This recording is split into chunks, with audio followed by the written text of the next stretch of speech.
Ang balita ngayon, viral ngayon sa mundo ng social media. Ang di umano'y balita matapos manawagan kay dating Senate President Mig Zubiri na tanggalin na sa kanyang pwesto si Senator Bato de la Rosa bilang chairman ng Committee on Public Order and Dangerous Drugs at tila maliitin si Vice President Sara Duterte na kung tatakbo bilang Pangulo ay hindi mananalo. Dating abogado na si Attorney Larry Gadon tila kinarma at tinatulan ng guilty sa kasong gross misconduct ng Korte Suprema. Pero bago ang lahat, kung bago ka pa lamang sa aming channel, please huwag kalimutang mag-like, subscribe at i-click ang notification bell para mas maging updated ka pa lalo sa lahat pa ng bagong video na i-upload namin. At eto na nga mga kababayan, matapos batikusin at tila balaan na kung sakaling tatakbo bilang Pangulo si Vice President Sara Duterte ay hindi raw ito mananalo dahil hindi na di umano ito sosuportahan ng mga loyalista. At isang araw lamang ang makalipas matapos ang kanyang kontrobersyal na pahayag ay tila nakarma na di umano ang presidential advisor na si Attorney Larry Gadon matapos siyang hatulan ng guilty ng Korte Suprema. At sa nasabing resolusyon na inilabas ng Korte, pinatunayan nilang nagkasala si Larry Gadon matapos ang tila pagsisinungaling nito habang under oath sa di umano'y likramo nito sa former justice ng Korte na si Maria Lourdes Serino. Ipinahayag ng Korte Suprema na si Gadon ay gumawa ng perjury sa pamamagitan ng paggawa ng mga aligasyon sa kanyang impeachment complaint na hindi batay sa kanyang personal na kaalaman o anumang authentic records na taliwas sa kanyang sinumpaang salaysay sa verification na kalakip sa kanyang reklamo at pinagmumulta ng 150,000 pesos ng Korte Suprema. Ayon pa sa balita ng PhilStar, disbarred lawyer Gadon guilty of gross misconduct, a new over falsehold SC. The Supreme Court has found disbarred lawyer Larry Gadon guilty of gross misconduct for committing perjury and making accusation based on hearsay in the impeachment case of former Chief Justice Maria Lourdes Serino. In a press release on Thursday, the High Court said that Gadon violated Canon 2 Section 11 of the Code of Professional Responsibility and Accountability, which prohibit lawyers from making false statements. His disregard for the verification requirement in impeachment complaints shows disrespect for the impeachment process, using it to advance his personal agenda rather than air genuine and legitimate grievances. The essay's press release read, For a member of the bar,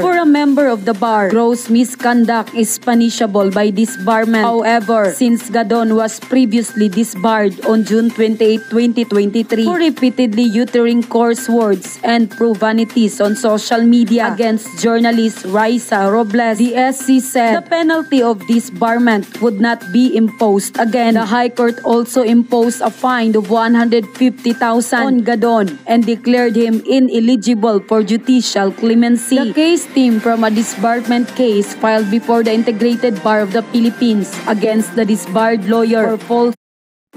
Huy! Naghahanap ka ba ng hihiraman online na safe at secure ang iyong personal details? Falsehood in the impeachment case he filed against Serino. Unquote. Guilty si Gadon, no, sa Supreme Court. Yan.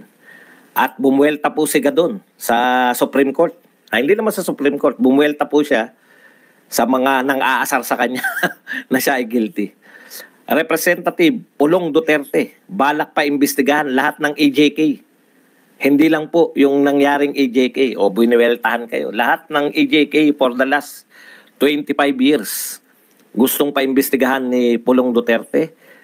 Senate President, bagong Senate President Quezon Escudero. Bakit defensive ka sa pagsasabing walang kinalaman ng Malacanang sa pagpapaupo sa iyo? At ang pinakamalupit po na balita natin ngayon, bagsak po ang piso, bagsak din po ang stock market. Unahin na po natin, no? Nag-iikot po sa Mindanao si Pangulong Marcos, namimigay ng ayuda. Diyan po sa iba't ibang parte ng Mindanao, no? Napunan nyo ba? Ang dami pong pinamimigay na ayuda. Pero wala pa rin pong malinaw. Kahit po yung mga pumapasok dito na mga trolls. Isa lang po yung tinatanong natin, no? Ito po, ganito lang po natin atakein sila. Panay ang atake nyo sa Duterte. magsabi lang kayo ng isang proyekto ni Pangulong Marcos. Alam po ninyo, mahirap pong i-sustain na ang tanging visible na project ng Pangulo ng Pilipinas ay pamimigay ng ayuda. Very busy sila ni Martin. Kung saan-saan. Hindi po sustainable yan. Wala pong bansang umunlad na namimigay lang ng ayuda ang pinangapanahing trabaho. Lahat po ng mga Southeast Asian countries, boom po ngayon yung mga foreign investments. Ang dami po nag-invest sa mga kapitbahay natin. So ito po ay hindi po pwedeng sabihin kay Duterte po kasi yung pagbagsak ng ekonomiya nung panahon ni Duterte, dulot po yan ng pandemya. Pero ito po, yung pagbagsak ng piso at pagbagsak nitong stock market, pero pinagmamalaki na gumaganda raw ang ekonomiya na hindi naman natin makita. Yan mo. May maganda bang ekonomiya na bagsak ang piso mo, bagsak ang stock market mo? Hindi po ubra na gumaganda ang ekonomiya, bumabagsak ang stock market. Anong uri ng pagsusuri meron yan?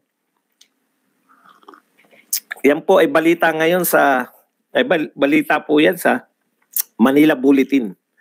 The local stock market dropped further as investors wait for fresh economic data while sentiment is dampened by continued weakness of Philippine peso. Ano po ang solusyon dyan? Mamigay ng ayuda. Wala tayong magagawa eh. Yan ang ating presidente.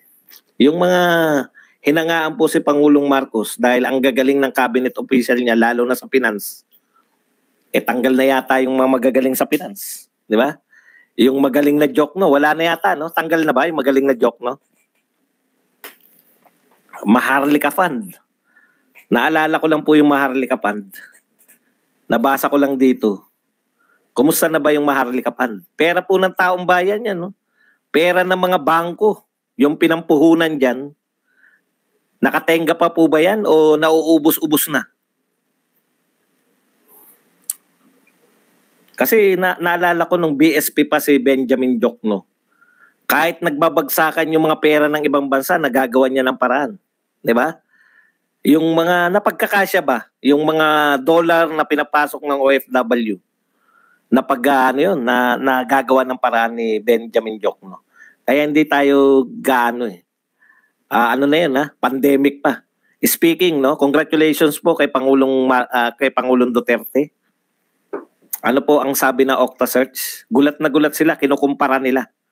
Ang layo ng trust and approval rating ni Pangulong Duterte sa kasalukuyang gobyerno. Si Pangulong Duterte, 80 to 90% kahit daw nasa pandemic. Yun po yung alam nyo, yung Pangulo po, dapat inspiring yan sa tao. Makikita nyo po yung rating ng Pangulo kung na-i-inspire niya yung tao. 80 to 90% ang trust rating ni Pangulong Duterte. Kahit na nasa gitna tayo ng pandemya, kahit bagsak ang ekonomiya natin. Alam niyo kung bakit? Nakikita ng tao na buong tiwala sila. Na alam ni Duterte yung ginagawa niya, naniniwala tayo na kaya tayong iahon ni Duterte.